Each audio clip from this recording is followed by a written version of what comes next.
na parte de terça-feira, a história de Sodoma e Gomorra. Qualquer pessoa hoje pode concordar quando nós dizemos que nós estamos superando os dias de Sodoma e Gomorra. Queridos, se Jesus Cristo não voltar logo, ele teria que pedir perdão para os sodomitas, porque o nosso mundo hoje está se tornando pior do que Sodoma e Gomorra, porque de forma oficial eles legalizaram o casamento de homem com homem, de mulher com mulher no mundo todo. A história de Sodoma e Gomorra está se repetindo em nossos dias. E Jesus disse, assim como foi nos dias de Sodoma e Gomorra, assim será também nos dias da vinda do Filho do Homem. Abra sua Bíblia em Lucas. Lucas capítulo 17, veja o verso 26. E como aconteceu nos dias de Noé, assim será também nos dias do Filho do Homem. Comiam, bebiam e casavam e davam-se em casamento até o dia em que Noé entrou na arca e veio o dilúvio e os consumiu a todos. Agora o verso 28, Lucas 17, 28.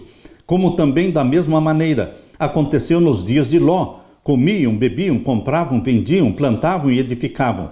Mas no dia em que Ló saiu de Sodoma, choveu do céu fogo e enxofre e os consumiu a todos. Assim será no dia em que o Filho do Homem se há de manifestar. Agora abra sua Bíblia na segunda carta de Pedro, capítulo 2, e os versos 4 a 11. Porque se Deus não perdoou aos anjos que pecaram, 1/3 dos anjos, eles foram expulsos do céu. Mas havendo-os lançado no inferno, os entregou às cadeias da escuridão, ficando reservados para o juízo, e não perdoou ao mundo antigo, mas guardou a Noé, pregoeiro da justiça, com mais 7 pessoas, ao trazer o dilúvio sobre o mundo dos ímpios, e condenou a subversão às cidades de Sodoma e Gomorra, reduzindo-as a cinzas e pondo-as para exemplo aos que vivessem impiamente, e livrou o justo Ló, enfadado da vida dissoluta dos homens abomináveis, porque este justo, habitando entre eles, afligia todos os dias a sua alma justa pelo que via e ouvia sobre as suas obras injustas. A advertência apresentada às pessoas dos últimos dias por meio do relato de Sodoma e Gomorra é clara.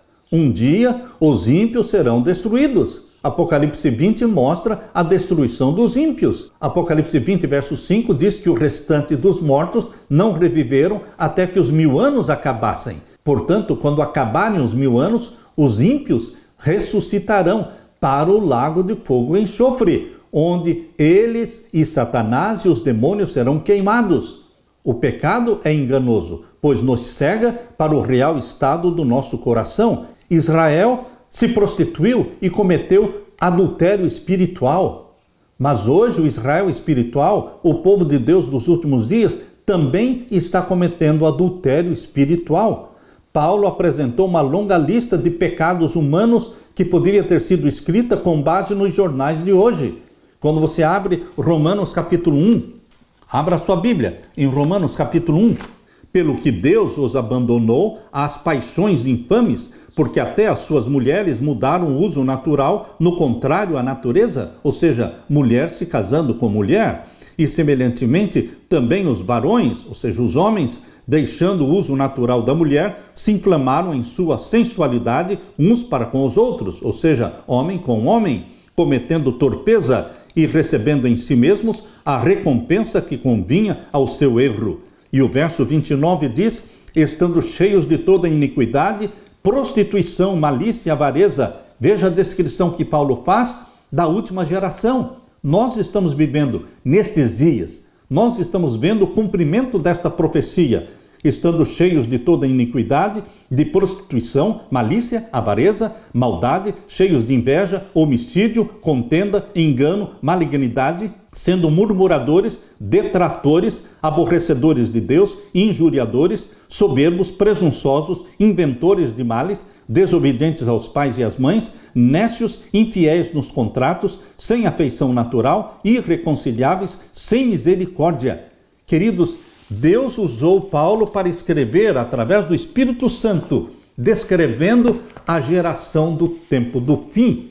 Nós estamos vivendo nesta última geração. Deus não quer que o seu povo se iguale aos ímpios. Deus é santo. Sejam santos porque eu sou santo.